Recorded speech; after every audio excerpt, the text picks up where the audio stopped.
પત્રકારોને ઝડપવામાં આવ્યા છે, શું છે આખો સમગ્ર મામલો? રાજકોટ શહેર ક્રાઇમ બ્રાન્ચને એક ફરિયાદ ગઈકાલના દિવસમાં મળી હતી કે જેની અંદર ફરિયાદી જે છે તેઓના દ્વારા એવું જણાવવામાં આવ્યું કે તેઓની જે ઓફિસ છે તેના સીસીટીવી કેમેરા કોઈએ હેક કરી લીધેલા છે અને એ સીસીટીવી કેમેરાની અંદર અમુક એમની જે અંગત ક્ષણો જે હતી એ અંગત ક્ષણો વાયરલ કરી નાખવાનું કહીને અમુક લોકો દ્વારા એમને સતત બ્લેકમેલ કરવામાં આવી રહ્યા છે. તેના આધારે આગળ તપાસ શરૂ કરવામાં આવી, જેની અંદર એક સ્લાઇડ બનાવીને અમુક ઇસમો દ્વારા એ જે અંગત ક્ષણો હતી તેને એનો સ્ક્રીનશોટ લઈને વાયરલ પણ કરવામાં આવેલો હતું, જેના કારણે જે ફરિયાદી હતા તેઓની જે રેપ્યુટેશન હતું એને ખાસું નુકસાન ગયું હતું. અને ત્યારબાદ તેમને સતત જો આ બાબતે કોઈ પણ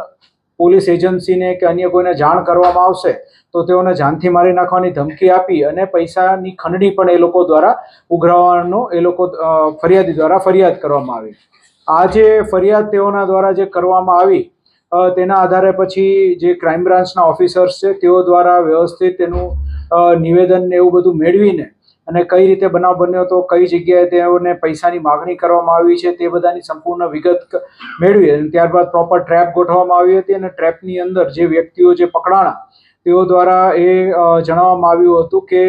એક પર્ટિક્યુલર વ્યક્તિ છે જે આશીષ ડાભી નામનો, તેના કહેવાથી અને તેની સાથે મળીને તે લોકોએ આખો પ્લાન બનાવી એક પર્ટિક્યુલર મિશન એવું એક એ લોકોએ નામ પણ આપ્યું હતું પોતાના આખી આ જે એમણે જ્યાં બ્લેકમેલિંગ કર્યું હતું તેને, અને એ મિશન હેઠળ તે લોકો દ્વારા આ પૈસાની માગણી કરવામાં આવી હતી. અત્યારે ટોટલ 3 લોકોની ધરપકડ ક્રાઇમ બ્રાન્ચ દ્વારા આ ટ્રેપ કરીને